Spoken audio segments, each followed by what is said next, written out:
ලෝකයේ තුල යමක් වටිනවා නම් එයා දකින්නේ එයාට ඉතුරු වෙලා තියෙන ටිකට විතරයි. දැන් මෙහෙම හිතන්නකෝ. අපේ දදයක් තියෙනවා. දැන් දදේට අපිට බේත් අවශ්‍ය වෙනවා මොනවා හරි ගන්න. දදේ හොඳ කරගන්න ඕන හරියි. දැන් අපිට බේත් පැකට් එකයි ඕනේ. මාසෙකට හරිනම් හොඳ වෙනකන් එකක් ඇතිනම්. එයාට කවුරු හරි බේත් පැකට් 20ක් ගෙනත් දෙන්න. 30ක් 40ක් ගෙනත් දෙන්න. එයා මේක එකක් අරගෙන යන්න යනවා. මෙතිය තව යන්න කිව්වොත්. ඔච්චර මොකද මට? මට අවශ්‍ය නැහැ නේ එච්චර. මට ඕනේ නැහැ දදේ හොඳ කරගන්න මේ ටික ඇතිනම්. මම තව එකක් මොකද? එයා දදේ හොඳ කරගන්න අවශ්‍ය බේත් ටිකෙන් එයා සෑහෙනවනේ සාමාන්‍ය මිනිස්සයාගේ ස්වභාවයකින්. මෙන්න මේ වගේ දදයක් වැනි මේ කාම කයට කාම කැහිල්ලක් සෝතාපන්න වුණා කියලා මනවදන රූප බලන ආසාව නතර වෙලා නේ. මේටි ශබ්දහන බලාපොරොත්තු නතර වෙලා නේ. ඒ වගේ පංචේන්ද්‍රියයන්ගෙන් ආස්වාද ගන්න බලාපොරොත්තු ඉවර වෙලා නැහැ. ඉතින් නමුත් ඒකේ අසීමිත බලාපොරොත්තු නැවතුණා. ඒකේ අවශ්‍ය එක්තරා මට්ටමයි. එයාට ඒ මට්ටමින් සෑහුනේ නැහැ. එයාට ඕනේ නැහැ ඊට එහා මට්ටම. එයා දකිනා මේ රැස් කරගන්න එක වදයක්. මගේ කියලා ගොඩ ගහගෙන එක මහ වදයක් කරදරයක්. ඔය පරිහරණය කරන එක පෝෂණය කරන මහ වදයක් කරදරයක්. මොකටද මං ඒවා කරන්නේ? අසීමිත බලාපොරොත්තු අවිද්‍යාවේ එක්තරා මට්ටමක් දුරු වීම නිසා ඉවරයි. ඒ නිසා අසීමිත බලාපොරොත්තු ඉවර වෙනවා සෝතාපන්න පුද්ගලයා. එයාට ඕනකම තියෙන්නේ අර දලේ කහනවා වගේ තියෙන මේ කයට තියෙන පංචකාමීන් යම් කිසි අසහනකාරීත්වයක් නෑ නැත්නම් ඒ ටික ලබා ගන්න එක විතරයි. ඒක සීමාකාරීයි. මෙන්න අසීමිත බලාපොරොත්තු සීමා වීම මේ මානසිකත්වයේ ගති ලක්ෂණයක් වෙනවා සෝතාපන්න වූ තැන් පටන්. ඒ තමයි පළවෙනි කාරණේ. මේ සෝතාපන්න වූ තැන් පටන් එයා දකිනවා මහා වටිනවා කියලා හිතා හිටපු ලෝකෙ වටින්නේ නෑ නේ ඉතින්. ලෝකයා හිතා ඉන්න වටිනාකම මේ ලෝකේ නෑ කියලා දකිනවා. ඒතකොට එයාගේ වටිනාකම නෑ කියලා දකින්න නිසා නෑ ලෝකයා පරිහරණය කරන ක්‍රමයක් තියෙනවා. එකක් තමයි වටිනාකමට පරිහරණය කරන්නේ. අනික තමයි අසීමිතව කොච්චර දුරට මදිකමට පරිහරණය කරන්නේ. අපිට ඉඳ ගන්න එක පුටුවක් තියෙනවා. මට ඉඳ ගැනීමේ පහතුර ඒක ඇති. තව කිදේ 4-5 දෙනෙක් ඉන්නවා. එහෙනම් පුටු 4-5ක් තියෙන්න ඕනේ. එයාට ඉඳ ගැනීම පහසුයි. පුටු 100ක් ඕනේ නෑ. 100ක බලාපොරොත්තුවක් නෑ. මේ ඉඳ ගැනීමේ කටයුත්ත සිද්ධ කරනවා නම් මට ඒ පහසුව තියෙනවා නම් ඒක නොවටිනවා වුණත් මට ඒක කමක් නෑ. මට ඒක වටිනාකමක් අවශ්‍ය නෑ. දැන් සිංහාසනයක් මට ඕනේ නෑ. මට ඉඳ ගන්න පුටුවක් තියෙනවා හොඳටම ඇති. අර සිංහාසනයක් දෙන්න හදලා. මොකද? මේක ඇදින ඉඳ ගන්න. අන්න එහෙම මානසිකත්වයක් ඇති වෙනවා. ඒතකොට ඒ වගේම දකින්න වරිණාකම වැඩි වෙන්නේ මේවා මේ තරංකාරී ලෝකේ පොරබඩු. වල්ලාට අහුවෙච්ච මස් කටු වාගේ. උගුස්සන්ට අහුවෙච්ච මස් කැටි වාගේ. මේවා මේ කාම තරංග පොරේ. කාම ලෝකයේ තරංකාරීන්ගේ තරංග බඩු. මේ තරංග බඩු ගන්න ඒවට තරංග කරන්න ඕනේ, රකින්න ඕනේ. ඒක මහා වදයක්. මොකටද රැකගන්නේ? මොන වටිනාකමද? අනේ වටිනාකම බැස්සට පස්සේ එයාට ඇති වෙන දෙයක් තමයි නොවටිනා දෙයක් කියලා දැනගත්තට පස්සේ තමයි. එයාට ඒක රකින්න තියෙන ඒක පෝෂණය කරන්න තියෙන වදේ තේරෙන්නේ. ඊටගන් එක දුකක් කියලා දැක්කේ නැහැ. ඒක වහනවා එයාගේ තියෙන ඉතර අසීමිත බලාපොරොත්තු ආස්වාදයන්. අසීමිත ආස්වාදයේ වහනකොට කොච්චර තිබුණත් Tamanට ලාභයේ කීර්තිය ප්‍රශංසාව උඩ ඒ උද්දලා කොච්චර තිබුණත් මදි තත්ත්වයටපත් වෙනවා. මේක තමයි සෝතාපන්න නොවූ පුද්ගලයාගේ ආර්ය නොවූ පුද්ගලයාගේ ගති ලක්ෂණ. ආර්ය වූ පුද්ගලයාට ඒවා සීමා වෙන්නේ යන්නේ ඒකයි.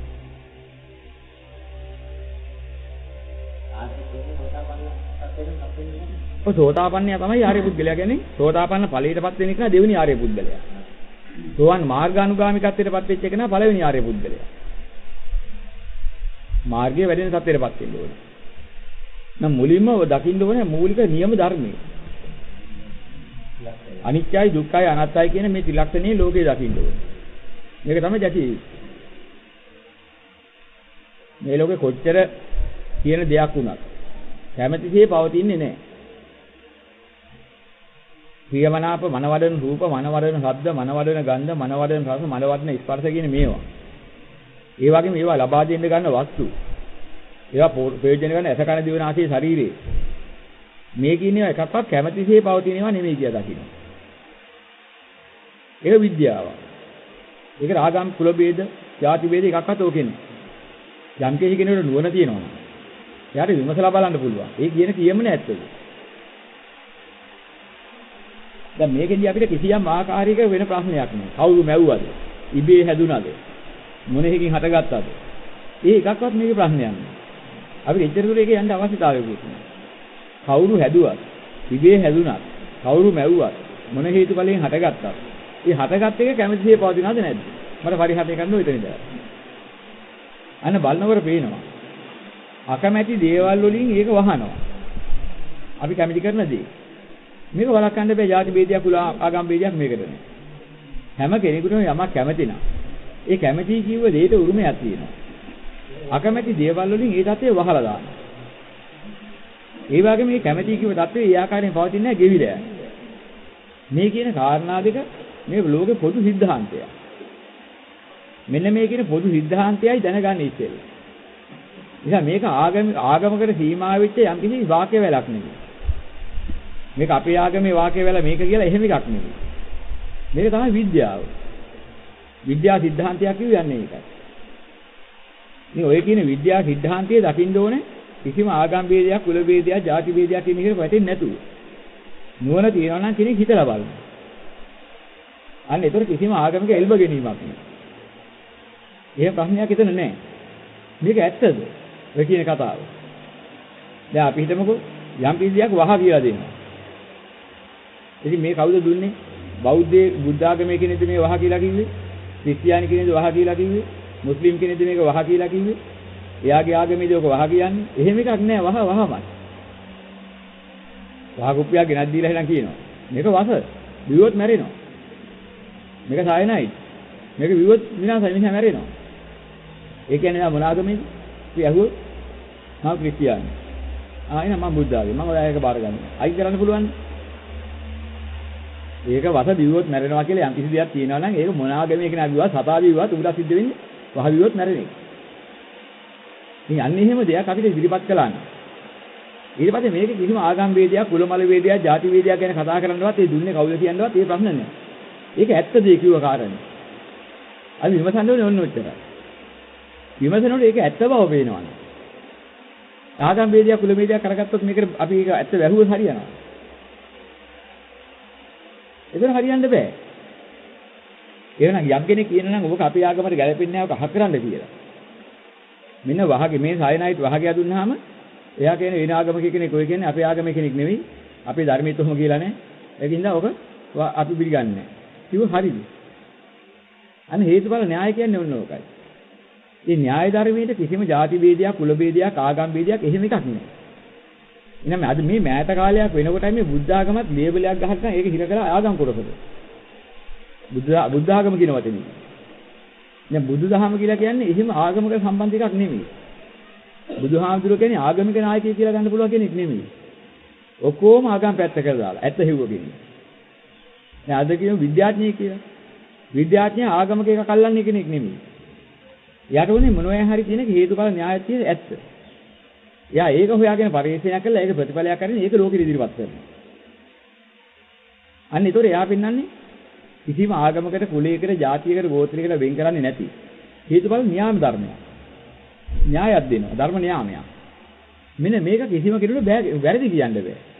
වැරදි කියලා වෙන කෙනෙක් ඒක විරුද්ධව පරිහරණය කළොත් ඒකාන්තයෙන් මේකේ විරුද්ධතාවයටපත් වෙන්නේ වෙනවා.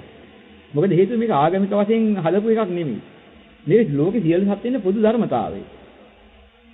මෙන්න බුදුරජාණන් වහන්සේ කියලා කියන්නේ අපි අද කියනකොට මේක පාරේ වැටෙන්නේ අර ආගමික සංකල්පයට. මහා විද්‍යාඥයෙක් විසින් විද්‍යා පරිශ්‍රණයක් කරලා විද්‍යා සංකල්පයක් හරියට හොයලා ඉදිරිපත් කළා මෙන්න විද්‍යානුකූල સિદ્ધාන්තය. මේක ඇත්තද බලන්න. උන්වහන්සේ පින්නද ආගම් ભેද, කුලමල ભેද ඔක්කොම පැත්ත කරලා. දැන් මේ කියන එක ඇත්තද බලන්න. මං කිව්වට එහෙම පිළිගන්න එපා. ඔයාලා මුලයක් තියෙනවනේ. තම තමන්ට තියෙන මානසික මට්ටමේ මේක හිතලා බලන්න. මේ පෙන්නන්නේ තම තමන්ගේ මානසික මට්ටම් වලට ගෝචර වෙන්නේ. ඒ නිසා මේකේ 아무තු දෙයක් ඔයගලන්ට අනුගෙන් අහන්න දෙයක් නැහැ. ඔයාලට නුවණ තියෙනවා නම් තේරුම් ගන්න පුළුවන් නම් මේක තේරුම් ගත්ත හැකියි. මේ අර පොත හොයන්න, මේ පොත හොයන්න, අරයා කිව්වද, මෙයා කිව්වද මේ එකක්වත් මේකේ අවශ්‍යතාවයක් නෑ. මෙන්න මෙහෙම දහම තමයි බුදුදහම කියන්නේ. එතකොට මේක කිසිම ආකාරයෙන් ආගමික සංකල්පනයක් මේකේ නෑ. කිසිම කෙනෙක් වෙන් කරලා නෑ. හරි ඒ බඳු බුදුදහම සිංහලයා ඉන්නකම් බුදුදහම තියෙන සිංහලයාටයි බුදුදහම. දැන් මේ වගේ මේ එක්තරා ජාතියක් කොට්ටාසයක් වෙන් කරගෙන දෘෂ්ටිගත වෙලා මේක මෙහෙම හිර කරගන්න හදනවා. මේ නිසාම අද මහා විප්ලවයක් ඇති වෙනවා. බේදයක් ඇති වෙනවා. බේදෙර හේතුව ඒකයි. මොනම ආගමික කියලාවත් බුදුරජාණන් වහන්සේ ඒවට නිගරු කරෙත් නැහැ. යමක යමක් කියනවා නම් ඇත්ත කියලා පිළිගන්න.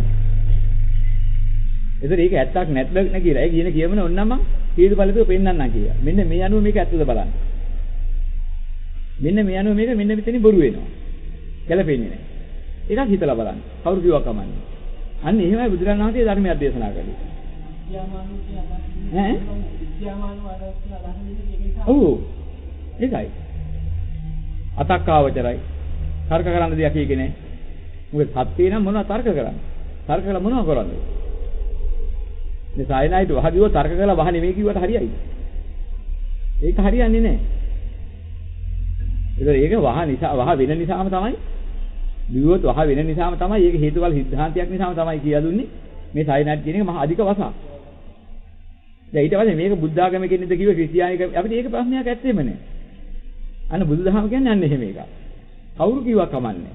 කවන් දෙන්නේ. හොඳට හොයසි කරලා බලන්න. න්‍යාය ධර්මයේ එකඟ නම් පිළිගන්න. ඵලයි මාර්ගයි කියන්නේ. ඵලයි මාර්ගය කියලා අටක් මොකද තියෙන්නේ? දැන් මාර්ගයක් අනුගමනය කරුනේ ප්‍රතිඵලයක් ලැබෙන්නේ. දැන් අපුඩි ගහනවා. සද්ද පිට වෙනවා. දැන් සද්දයක් අපිට ඕන නම් අපුඩි ගහන්න ඕන. කවුරුත් කියනවා අපුඩි ගහපුවම අපුඩි සද්දයක් පිට වෙනවා කියලා. අපුඩි ගහනවා කියන ක්‍රමේ දන්නේ නැති. අපුඩි සද්දේ හඳුනන්නේ නැති කෙනෙක්. ওই දෙකම දන්නේ නැහැ. අපුඩි ගහනවා කියන්නේ මෙන්න මේ අදක ඈත් කරලා මෙහෙම කරලා හයියෙන් කරලා ඔහොම ගහන්න ඕන. ඇහුණාද සද්දේ? ඇහුණා.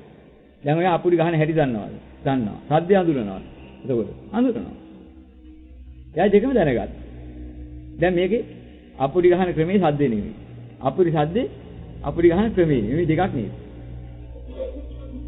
තමයි ඒක එකම මොහොතක දෙකම වෙන්නේ. එකම මොහොතක කියන්නේ කොහොමද එක ක්‍රියාත්මක වීමේ ක්‍රියාවලියක් තියෙනවා. ක්‍රියාත්මක වීමේ ක්‍රියාවලියේ අවසාන ප්‍රතිඵලය එන මොහොතක් තියෙනවා. මේ මොහොත දෙකක් නේ. ක්‍රියාවලිය මතු කරන්නා වූ අවසාන මොහොතේදී තියෙන ක්‍රියාවලිය ආසන්නම සම්බන්ධයක් තියෙනවා ක්‍රියාඵලයට. ඒකට අවශ්‍ය කරන පසුබිම හදනකොට ක්‍රියාඵලයේ විද්‍යාමාන වෙන්නේ නැහැ. අපුඩි ගහන්න අත මෙහෙම එව්වා. මෙතෙන්ට එව්වා තව සද්දේ නැහැ. එහෙම ගෑවෙනකොට මේකෙන් ගෑවෙනකොට තමයි ඩක් ගාලා සද්දය ආවේ. දැන් අපුඩි සද්ද කියන එක එනවත් එක්කලා මේ ගෑවීමයි අපුඩි සද්දේ දෙකම එක ආසන්නයෙම සිද්ධ වෙච්ච දෙයක්. නමුත් ඊට තත්පර ගාන කරන විහා තමයි අත් දෙක මෙහෙම කරලා වේගයෙන් ගෙනාවේ. ඒ ගේනිකන් සද්දේ තිබුණේ නැහැ. ඒක මාර්ග අනුගාමිකත්වය. මාර්ග අස්තේ කියලා කියන්නේ අන්න අර අවසාන මොහොත. ඒ ක්‍රියාත්මක වීමේ ක්‍රියාවේ අවසාන ප්‍රතිඵලය දෙන මොහොත. දැන් අපි කටින් අකරලා කරගෙන නූලට ගිනි තියෙනවා. සිරිසිරි ගාගෙන නූල පිටිගෙන යනවා. හැබැයි තව සද්දේ නැහැ. පිටිලා කියලා වෙඩි බෙහෙත් වල ගෑවෙන අවසාන මොහොතක් එනවා. අන්න ඉතින් එකපාරේ පස් වෙනවත් එකම සද්ද එනවා.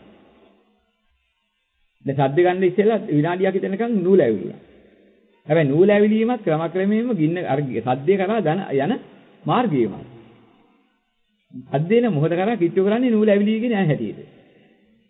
අන්න ඒ වගේ ආර්ය මාර්ගයක් අනුගමනය කරනවා කියනකොට ක්‍රමයක් ඉස්සෙල්ලා අනුගමනය කරනවා. පූර්ව භාග ප්‍රතිපදාව කියනවා ඒකට. ඒක මාර්ග අස්තය කියන අන්තිම මොහොත. ඵලය කියන එකලම ලැබෙන එකට. මේ මාර්ග අනුගාමිකත්වයයි ඵලලාභීත්වය කියන්නේ දෙකක් වෙනවා. දෙකක් නිසාම දෙකක් කළ යුතුයි. ඒ වගේ අටක් නිසාම අටක් කළ යුතුයි. මාර්ග අනුගාමිකත්වය 4යි ඵලලාභීත්වය 4යි. භව මට කියන්නේ උප්පත්ති ගණනාව. අනේ භව කියන්නේ ඔය වීම. යම් කිසි භව කියනකොට ආර්ය විනේ භව කියලා පෙන්නන එකයි ලෝක සත්‍යය භව කියන්නේ දෙකකට. ලෝක සත්‍යයේ භව අනාත භව. ඒ භවයටපත් වුණාම ඒ භව ආයිසරය ගිලිහිලා යනවා. එහෙනම් ඒවා භව කියලා වටිනා දෙයක් කියලා ගණන් ගන්න දෙයක් නෙවෙයි. යම් භවයකටපත් වුණාම ඒකෙන් ලැබෙන ප්‍රතිඵලයේ සැනසෙල්ල ආයි වෙනස් වෙන්නේ නැත්නම් ඒක දිගටම එනවනම් අන්න ඒක වැදගත් බවක්. යම් කිසි භවයක් ක්‍රියාත්මක කරනකොට ඒකේ ප්‍රතිඵලයේ වැදගත් නැත්නම් බලාපොරොත්තු පූර්ණ වුණේ නැත්නම් ඒ බඳු බවට කොච්චරපත් වෙනවද වැඩක් නෑ. අන්න වැදගත් බවක් තියෙනවා. අද්භව කියලා උඩ කියනවා. ආත්ම භාව. ආත්ම කියන්නේ යම් සාරවත්කම. සාරවත් බව. ආත්ම භාව කියලා අපි හිතා ඉන්නේ සාරවත් බව කියලා හිතා ඉන්නේ මේ ලෝකේ තියෙන ඒ தත්වයන්. මට සැපතක් හම්බුණා, මට සුවයක් හම්බුණා, හරි සාරවත්නේ කියලා සුවේ සාරවත් කියන සැපත සාරවත් කියන හිතයි තියා ඉන්න සාකල්. ඒ බවටපත් වෙන පුද්ගලයා සාරවත් බවටපත් වුණා කියන නිගමනයට බහිනවා. එහෙවත් ආත්ම භාවයක් ලැබුවා කියන නිගමනයට බහිනවා. හැබැයි ඒක ආත්ම කියලා කියන ආ වූ සාරවත් භාවයක් කියලා හිතා හිටියට සාරවත් භාවයක් නෙමෙයි ඒක ගෙවිලා යනවා. දුකෙන් වට කරනවා. එහෙනම් බලාපොරොත්තු වෙච්ච ආස්වාදී ඒ සැනසීම ඒක ස්ථිරව ලබන්න ඒක සැනසීමක් ලැබුවා කියලා සතුටු වෙන්න පුළුවන් එකක් නෙමෙයි. මොකද හේතුව බාහිර දෙයකින් ඒක වහලා නැති කරනවා නම් ඒක ගෙවිලා ගිහිලා ඒ තත්ත්වේ නැති වෙලා යනවා නම් එහෙම එකක් මම කොහොමද මාත්‍රයක්වත් එක ආකාර නොපෙනෙන දෙයකට මම නිගමනය කරන්නේ මට සැනසීම දෙයක් හම්බුණා කියලා. දැන් අපි හිතමුකෝ හෙට යම් කිසි මිනිහෙකුට නියෝගයක් කරනවා. ඔය ඇඳේ බුදියා ගන්න. උඹට තියෙනවා දඬුවම. රුව පහස ඇඳක් තියෙනවා. ඕකේ නිදාගෙන හිටපන් පැය 4ක් තව තියෙනකොට වෙලාව. ඔය පැය 4 ගියාම වදකේ කැවිදිලා. ඔය ඇඳේම පෙටි ගහලා කපලා මරනවා. ඒකාන්තයෙන් මිනිහා දන්නවා නම් ඔය වැඩේ වෙන බව පැය 4කින්. දඬුවම ඉස්තිරම ලැබෙන බව. සුව නින්දක් බුදියා ගන්න එතකන් කිව්වොත් බුදියයි. අර ඇඳ සුවමයි. සුව නැත්තේනේ. හැබැයි දැන් යාර ඒ ඇඳේ තියෙන සුවේ මට දැන් සුවසේ ඉන්න පුළුවන් කියලා පැය 4ක් විතර සුව තියනවා කියලා. එයාට නිගමනය කරන්න පුළුවන්ද මේකේම පිටි ගහලා මරනවා දැන් පැය 4 ගියාට පස්සේ මට කරන්න දෙයක් නැහැ බේරින්නත් බෑ. ඕකත් දන්නවා නම් එහෙම. අර ඇඳේ නිදන සුවේ සුවයක් කියලා එයා පිළිගන්නේ. එයා සතුටු වෙන්න පුළුවන්. සැනසෙන්න පුළුවන්. සැනසෙන්න බෑ.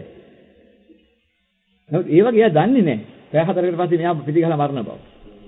අපූර්ව බුදියා ගන්න පැය 4 වෙනකන් එයා දන්නේ. පිටි ගහන්න කෑ ගහන්න පුළුවන්.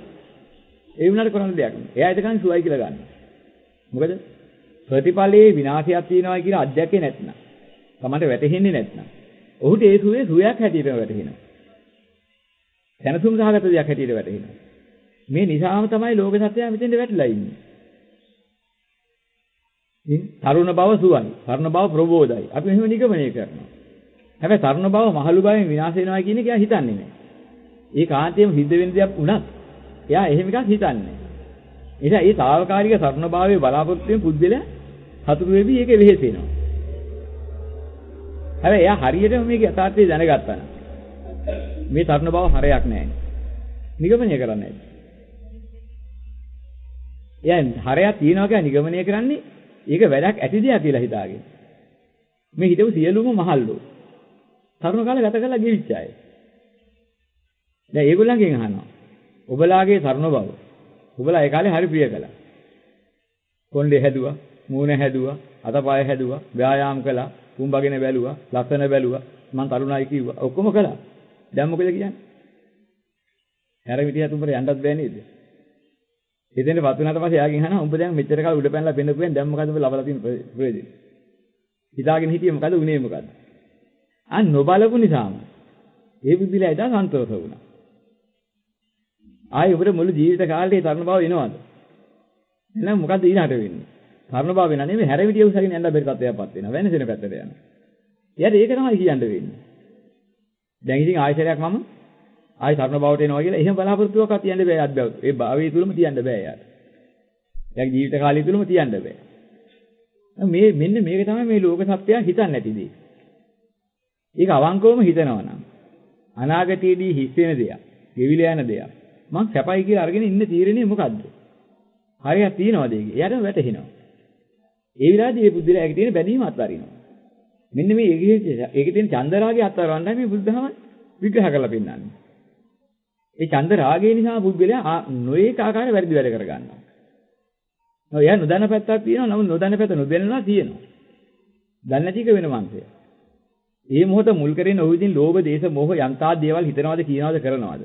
ඒ සමගම ඔහුට ශක්තියක් ගොඩ නැගෙනවා. ඒ ගොඩ නැගෙන ශක්තියත් ඔහු කරාමයි. ඔහුම විවිධ දවසක් ඒ හේතුඵල වශයෙන් ක්‍රියාත්මක වෙනවා. එන ඒ නිසා කරගත් එක ඔහුට ඒකාන්තයෙන් විපාක විඳින්න සිද්ධ වෙනවා. ඔහු හිතුවත් නැතත් ඒක එහෙමයි. එහෙමනම් එයා දැනගත්තු. මේ වටිනා දේ නිසාම වටිනා දේ පස්සේ ගිහිලා නේද මට මේක සිද්ධ වෙන්නේ කියලා හිතා ගන්න පුළුවන්. එයා වටිනා දේ කියලා හිතනවා. නේද මර උගලක් කියලා හිතනවා. යම් දෙයක් ප්‍රිය නම් මනාප නම් ඒ ප්‍රියමනාපයේ මුල් කරගෙනම තමයි. ඒක රැකගන්න, ඒක පෝෂණය කරන්න, ඒක ලබා ගන්න එයා නොඑක ආකාරي අවෙල කළා. මානසික දූෂිතතාවයන්ටපත් වුණා. දූෂිතාවෙන් හිතුවා කිව්වා කළා. හැබැයි ඒක ලබා ගැනීමට කරපු දේ තුලින් ඔහු යමක් ගොඩ නැගුවද? කාලාන්තරයක් ඔහුට ගෙවලා ඉවර කරන්න බැරි ශක්තියක් ඔහු ගොඩ නගලා ඉවරයි. ඒ ගොඩ නැගුව ශක්තිය මොකද්ද? නරක පැත්තට මිසක් යහපත් පැත්තට නෙමෙයි. ඒකට හේතුනේ මොකද්ද? අර වටිනවා කියලා ගත්ත අදහස. ඒක අවුරුදු ගානක් කරලා මොකද සිද්ධ වුනේ? වටිනා කියන අදහසට ආවා, අකමැති දේවල් වලින් වැහුණා, ඒක ගෙවිලා ගියා. දැන් ඊ ගත්ත අදහසක් නැහැ. අදහස ක්‍රියාත්මක කරන පරිසරයක් නැහැ. හැබැයි ඒ පරිසරයේ ගොඩනගා ගැනීමට ඔහු දඟලපු දැඟලිල්ල නිසා කරගත පාප විභාග වල ඔහුට රැස් වෙලා තියෙනවා කවදා හරි ඕක විඳින්න ඕනේ. ඉතින් අවුරුදු 5ක හැය තුල තිබෙනා වූ තරුණතාවයකට බුද්ධලේ තරුණ මදීන් මත් වෙලා කාගම මදීන් මත් වෙලා යම් අවේදක් කළා නම් ඒ කාලේ වුණාට පස්සේ ඔහු එතනත් අසරණ වෙලා අන්තිමට ඔහුට අර කරගත් ආයුධේ විපාක විඳින්න නොපෙනෙන පැත්ත තියෙනවා කල්ප ගාන දුක විඳින්න. නමුත් එයාට පේන්නේ නොපෙනෙන නිසා බුද්ධිලා ඒකට බැහැ ගන්නවා. අර මරණ බව දන්නේ නැති නිසා පැය 4ක් හොඳ සන්තෝෂෙන් බුදියා ගත්තා වගේ. කපල කරලා ඒ ඇඳේ මට දානක දැක්කේ නැති නිසා දන්නේ නැන්න ඔහු සුවසේ බුදියා ගන්නවා. සුව හිතා ඉන්නවා.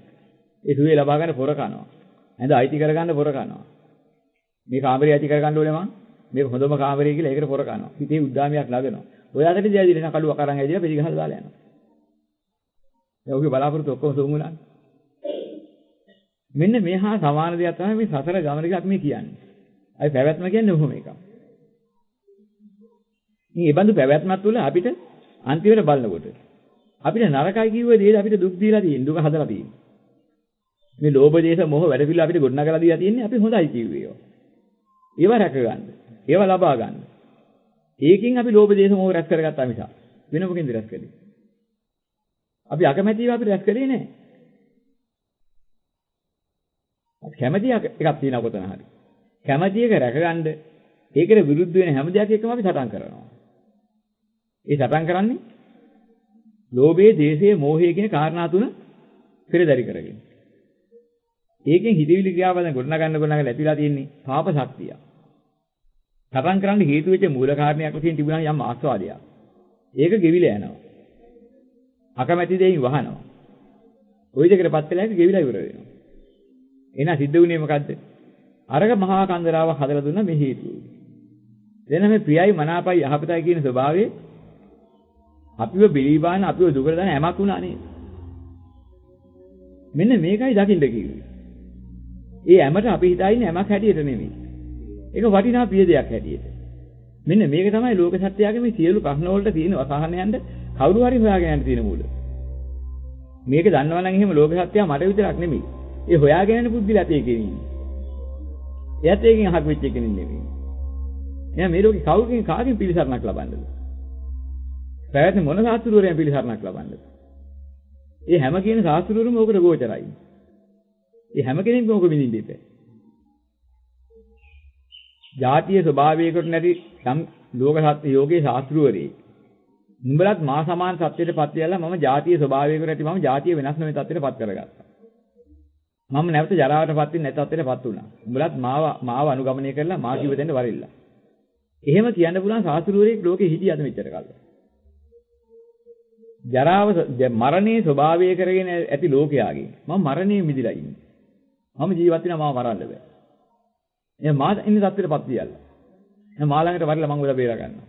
ඒ જાතිය කියන්න පුළුවන් ශාස්ත්‍රවරයෙක් ලෝකෙ හිදලා තියෙනවා. ඔක්කොම කියා තියෙන්නේ ඇත්ත වශයෙන්ම જાතිය ස්වභාවයක නැති සත්වයා. Taman ලොකු වටිනා જાතියක ඉන්නවා කියලා ලෝකයා මුලා කළා. ජරාව ස්වභාවයක නැති සත්වයා. ඒ ජරාවටපත් වීම ස්වභාවයක කරගෙන ලෝකයා මුලා කළා. ජරාවක් නැති තැනක් ලබා දෙන්න. මරණයේ ස්වභාවයක නැති සත්වයෙක්.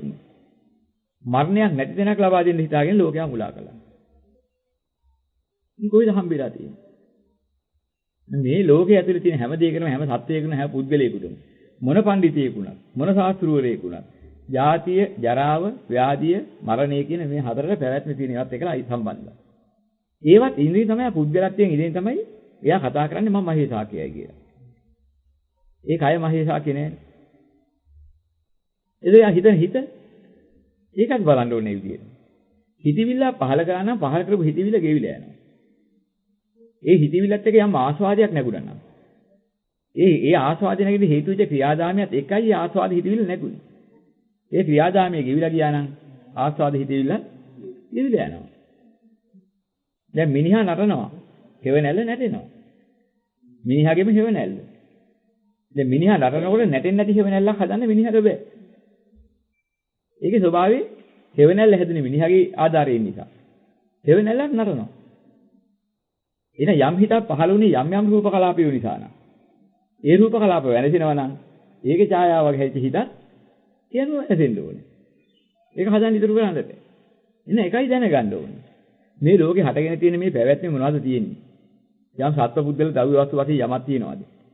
මෙන්න මේ මූලික ටික මුල් කරගෙන තමයි ලෝක සත්‍යයන් නොයේක වේදනාව විඳින්නේ. නොයේක ආස්වාද හම්බ වෙන්නේ. සැප සම්පත්තිය ලගන්නේ. ඕව ආශ්‍රයෙන් ගන්න පහසක්. එහෙනම් ඒ ආශ්‍රයයට ගන්න දේවල් කැඩිලා බිඳලා විනාශ වෙලා යනවනම් ඒවා විනාශ වෙලා යනවනම් කැමැතිසේ පවතින්නේ නැත්නම් ඒවා ආශ්‍රයෙන් ගන්න පුළුවන් මානසිකත්වය තියෙනවද යහපත් එකක්? හැදෙන ඉඩ තියෙනවද? අන්න ඒකයි කියන්නේ. ඉතින් අපි දැක ගන්න ඕනේ ටික. ඒ බඳු ලෝකයක් තුල ඉන්නේ යම්කිසි ශාස්ත්‍රවරයෙක් ලෝකෙට බිහි වෙලා. මේ බඳුම ලෝකයක් තුල.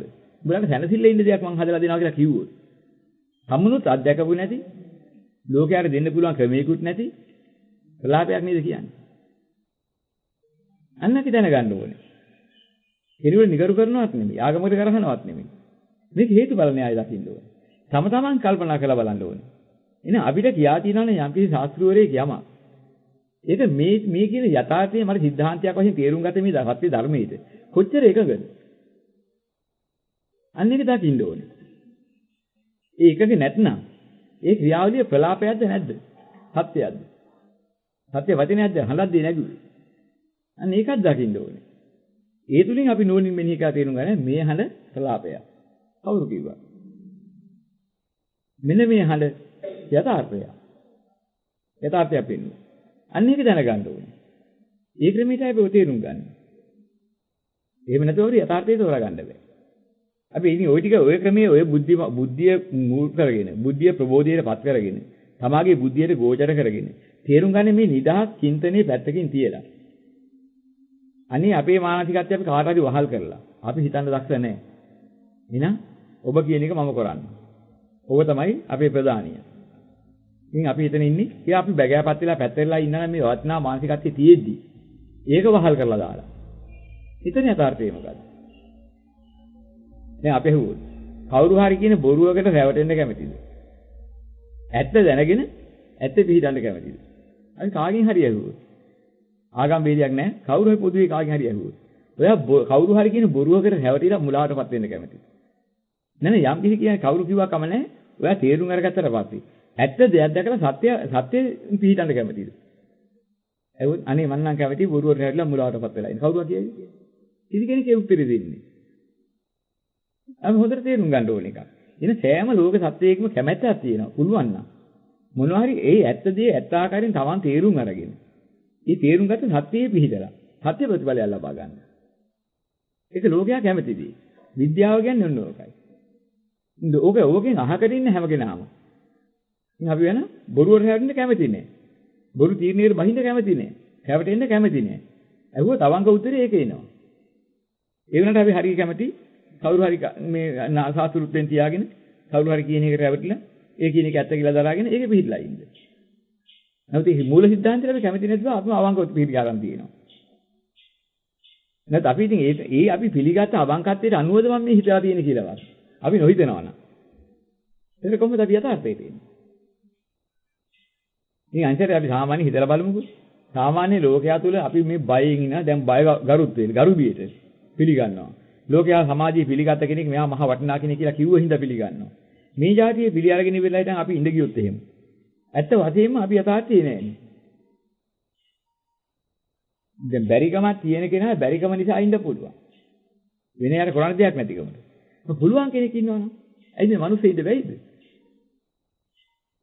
ඉන්නේ කිව්වා අය කවුද? මිනිස්සු නෙමෙයි. ඒ මොන දේවල් කිව්වාත් මිනිස්සුයෝ.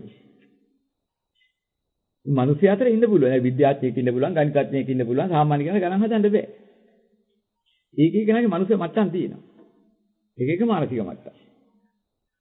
හැබැයි ඒ විද්‍යාඥයාටයි ගණිතඥයාටයි සාමාන්‍ය ගෙදර ඉන්න ගොවියටයි ඔය ඔක්කොම පුළුවන්. පාරේ යන නයි පැන්නත් තියෙන ඩක් ගාලා හකට පයින්න. ඒක කාගෙමත් ඉගෙන ගත්තේ. තාමම දැනගත්ත තමාගේම මේ හිතරා පුත්‍රය තමයි එලට ගන්න. අනිවාර්යයෙන් පැන්න නයි හරහා. දැන් ගන්නවා තීරණය. මේකෙන් බේරෙන්නේ. උඩ පැනලා හරි කමන්නේ නැහැ, වෙන පැත්තට පැනලා හරි කමන්නේ නැහැ, ඌ වෙන පැත්තේ අනිත් පැත්තට පැනලා හරි බේරෙන ක්‍රමයක් තියෙනවා. හැබැයි මේ ක්‍රමේ දැනගන්න. එයා විද්‍යාඥයෙක් වෙන්න ඕනෙත් නෑ, ගණිතඥයෙක් වෙන්න ඕනෙත් නෑ. අර ගොවියරත් ඒක ගෝචරයි. ඊළඟ මේ සත්‍ය හොයාගන්න සත්‍ය මාර්ගය ගොවියරත් ගෝචරයි. අර විද්‍යාඥයාටත් ගෝචරයි. අර ගණිතඥයාටත් ගෝචරයි. ඒ කාටත් ගෝචරයි. මෙන්න බුදුරජාණන් වහන්සේ පෙන්වගේ මෙන්න මෙහෙම සත්‍ය සිද්ධාන්ත ටික. මේ සාමාන්‍ය මානසික ගෝචරය. ඒතර වටිනාදී පැත්තකින් තියලා. ලෝක සත්‍යයම වැඩි පැත්තට යන්න යනවා. මේ චතුරාර්ය සත්‍ය ධර්මයේ කියන්නේ 7 අවුරුදු ළමයට ගෝචර ධර්මය. ඒ නිසා තමයි 7 අවුරුදුෙන් හරි හත්දේටපත් වුණා කියන්නේ. අවුරුදු 7 ළමයි. ඒ ළමයේ මානසිකත්වයට ගෝචරයි. මේක අමුතු ඉගෙනීමක්, විශේෂ මූල වර්ධනයක්. එහෙම එකක් මේක නෑ. මේ මූල ධර්ම මේ තරම් පහසුයි. මේ කොච්චර පහසුවර පෙනුණා. මේ මාර්ගයේ වැහුවොත් අපහසුයි. එතකොට නහර මහා විද්‍යාඥයාටවත් මේක ඉලිපතක් ගන්න තේරෙන්නේ. මෙන්න මේකයි මේකේ ගැඹුරුම தત્ත්වය. මේ පෙන්නන මාර්ගය වහලා දැම්මොත් අගිය පේන්නේ. සියලුම සතු මේකට කොට වෙනවා ඊළඟට. මේක හරිය මතු කරලා දුන්නා නම් 7 අවුරුදු ළමයට තේරුම් ගන්න පුළුවන්.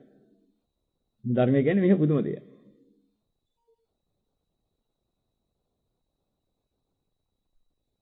ඔක තේරුම් ගන්න ඕන විදියට.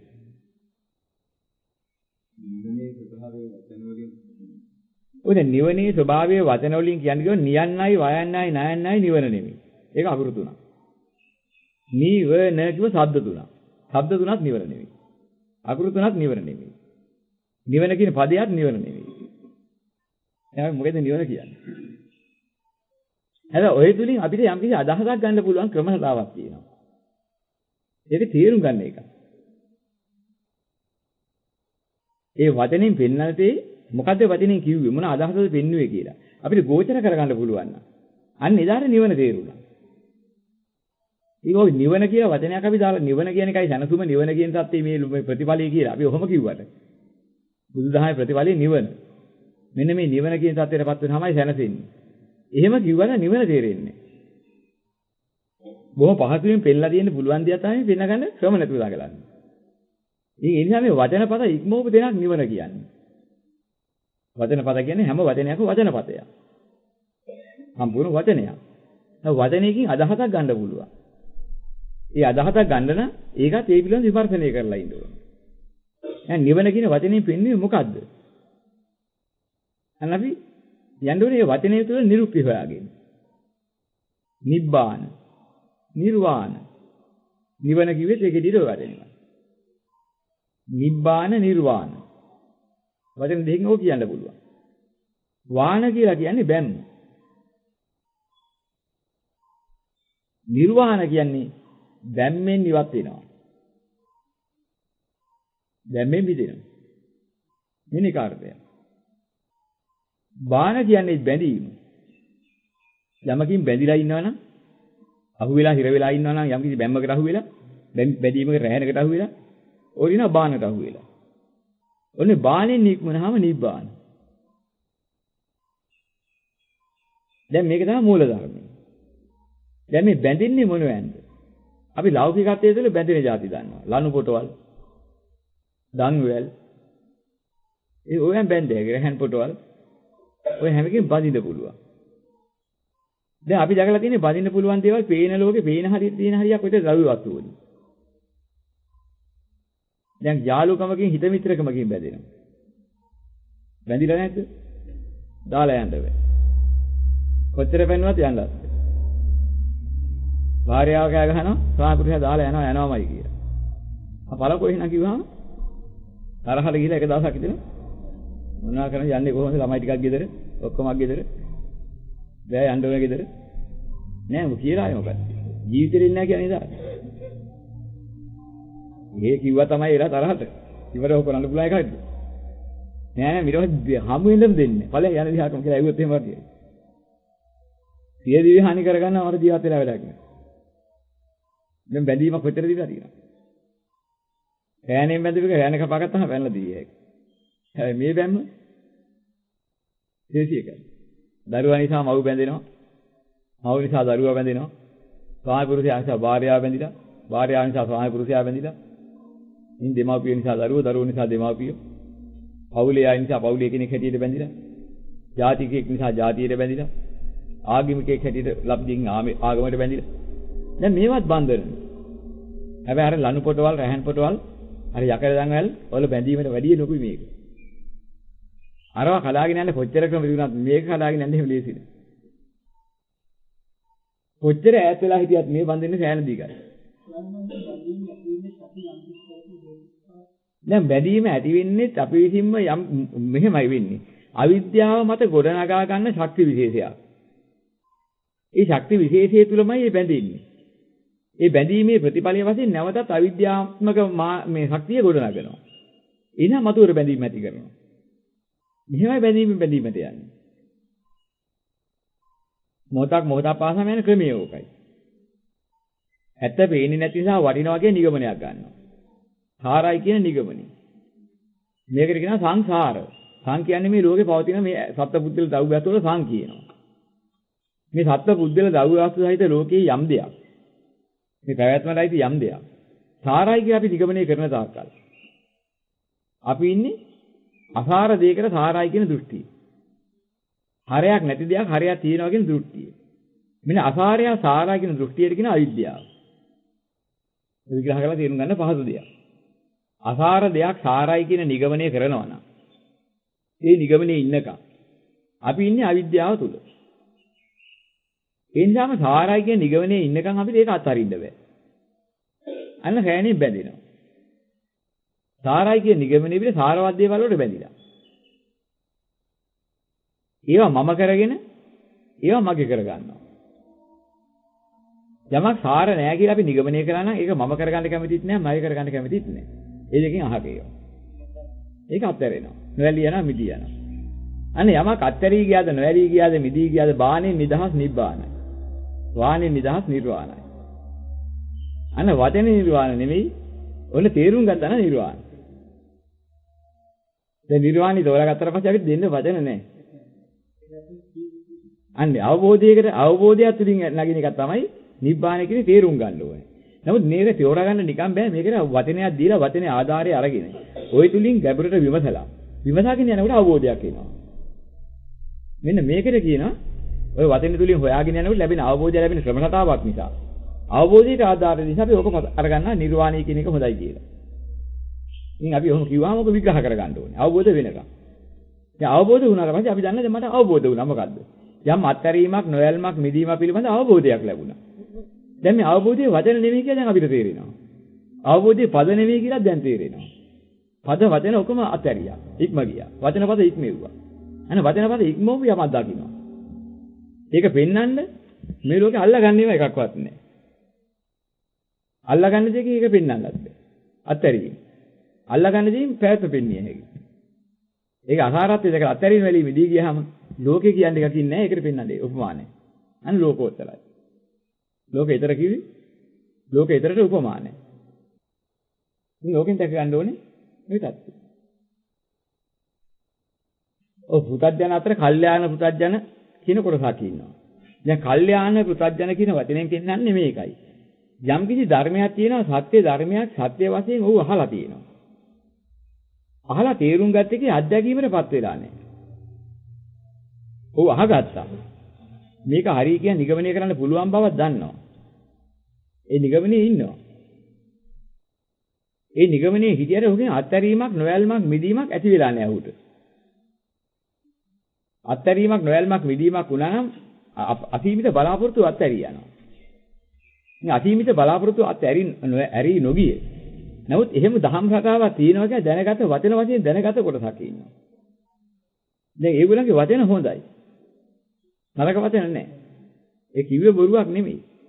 කේලම් පරිසරයෙන් පලාපොලට වැටෙන්නෙත් නැහැ. හැබැයි ඔහු එතන පිහිටලා නැහැ. අනේ කල්යාණ පුතඥය කියන්නේ පෝතු ජනික. පොතු ජනිත කරනවා. පෝතු ජනිකෝ. පෝතු කියන්නේ පොතු වලට. ජනික කියන්නේ ජනිත කරනවා. දැන් මේක උපමාවක්. ඔය අදහස් ගන්න උපමාව දුන්නා. දැන් අපි හිතමු ගහක තියෙනවා එලයක්, කොහුලක්. කොහුල වැඩ කර ගන්න පුළුවන් එලයා සීපපටියක් මොහරි මොනවා හරි ඉරා ගන්න පුළුවන් පොඩි වැඩකට. ඔගේ පොත්තක් තියෙනවා. ඒ වගේ හයි හත්ති එකක් නෙවෙයි පොත්ත කියන්නේ. දැන් එලේ මෝරනවා. කොවුල හැදෙනවා. පොත්ත දිර්ලා යනවා. පොත්ත එලේ වෙන්නේ. එලේ හදන්න පොතේ ආධාරයක් තියෙනවා. හැබැයි දිය පොත්ත කියලා ගන්නේ එලේ. එලේ මුල. පිට පොත්තක් තියෙනවා කුරුට්ටා. මේ පොත්ත කියන එක එන්නේ දිරනවා. වැලෙන පොත්ත මෝරන්නේ. දැන් එලේ මෝර කොවුල වෙනවා. ඒක වැඩ කර ඒක පවතිනවා වැදගත් දෙයකට. ඒක පෝෂණය වෙවි කොවුලක් බවට පත් වෙනවා. පොත්ත පෝෂණය වෙලා එලේ වෙන්නේ නැහැ කොවුල වෙන්නේ නැහැ. පොත්ත පිටින් හැකවරණේ තියාගෙන එලේට කොවුලට ආධාර දෙනවා. හැබැයි පොත්තමයි. ඒකේ ස්වභාවය මොකද්ද? ගහ ලොකු වෙන පොත්ත දිරකඩලා යන අලුත් පොතු වෙනවා. ඒවා දිරකඩලා වැටෙනවා. නෝ ගහ ලොකු වෙනවා කියන්නේ කොවුල මහත් වෙනවා, එළිය මහත් වෙනවා. ඒකට පිටින් තිබිච්ච පොත්ත දිරකඩ වෙනවා, අලුතෙන් පොත්තක් එනවා, ඒකත් දිරකඩ වෙනවා, ඒක අල්ලා හිටිනවා. මෙන්න පොතු වැනි දෙයක් ලෝකේ ජනිත කරනවාට කියනවා පොතු ජනිකයි. වචනේ මාන කොච්චර වැදගත්ද? දැන් අපි මොනවද හදාගන්නේ? අනේ පොතු ජනික නම් මොනවද කරන්න කියලා බලන්න ඕනේ. අනේ උපමා පොත්ත. පොත්ත හැදෙනවා. දිරකඩ වෙලා යනවා. පැවැත්මට වටිනාකමක් දෙන්නේ. ඒ වගේ මේ පොතු ජනික පුද්ගලයෝ කාමයේ මුල් කරගෙන කාම අදහස් ඇති කරනවා. කාම හැඟීම් ඇති කරනවා. කාමයට අවශ්‍ය දේවල් රැස් කරනවා. ඒ තුල ඉන්නවා. කාම සුඛේ ඇලි ගලි වාසය කරනවා. ඒක තමයි එයාගේ ස්වභාවය. ඊ කාමයට අවශ්‍ය දේවල් රැස් කරලා බලපුවාම ඒක අවුරුදු ගානක් ගිහිල්ලා බලනකොට ඒක දිලා ගිහිල්ලා. බලවුනම කාමයට රැස් කරගෙන කාමයට පවතින්නේ. හරි ලස්සනයි කියලා කාන්තාව සරණ පාවගෙන හරි ලස්සනයි කියලා කුමාරයෙක් වගේ කොල්ලා කියලා යනවා. අවුරුදු 10ක් 15ක් ගිහින් බලනකොට දිලා ගිහිල්ලා. අර ලස්සන කාන්තාව කියන එකත් ඉවරයි ලස්සන කොල්ලා ඒකත් ඉවරයි. කුමාරයාත් නැහැ කුමාරියත් නැහැ. දැන් මහල්ලෙකුයි මහල්ලෙකුයි දාගෙන හම්බෙනවා. මොකද උනේ? අවස්ථාව දිර්ලා ගියා. ඉතින් දිර්ලා යන එකක් හොඳයි කියලා ගත්තා අන්න පොතු ජනිකය. ඒක ජනිත කරගන්න ලස්සන කරගන්න සුන්දර කරගන්න තොල් පාට කරලා මූණ පාට කරලා නිපියට දාලා ඔළුව පිරලා එක එක විදිහට හදාගෙන ලස්සන කෙනෙක් හදන්න හදනවා. බැරි දෙයක් කරන්න හිතුවා ඒක දිර්ලා ගියා. වටිනවා කිය හිතාගත්ත පොත්ත වායක. අනේ ජනිත කරගන්නේ. දැන් මේක තමයි ලෝකයා බලාපොරොත්තු වෙන්නේ. මෙන්න මේ බලාපොරොත්තුෙන් එහාට හිත නොගිය ලෝක සත්‍යය කියනවා පොතු ජනිකව පුතත් ජනික.